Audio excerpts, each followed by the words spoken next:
So at first, it may seem paradoxical that we start a discussion of chess with endgames, but in reality, there's no better way for you to familiarize yourself with the power of the pieces than to study these positions with a simple assortment of units so that we understand them better.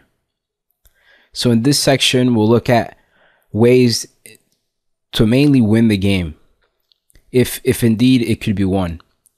So typical situations are when you have your opponent has a lone king and you're up a rook, a queen, two bishops, a bishop and a knight, or a pawn. In principle, the way to win these positions is to corner the opponent's king by taking away squares and then finding a way to checkmate your opponent with your advantage in material.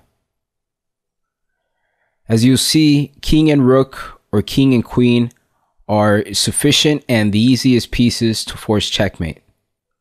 But also king and bishop and knight should be enough to win.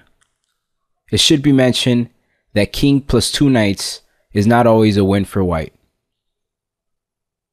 The last assortment of elementary units that should be talked about is king and pawn versus king. In these cases, it's just a question of whether or not the pawn could be forced through to the end of the board to become a queen or another mating piece.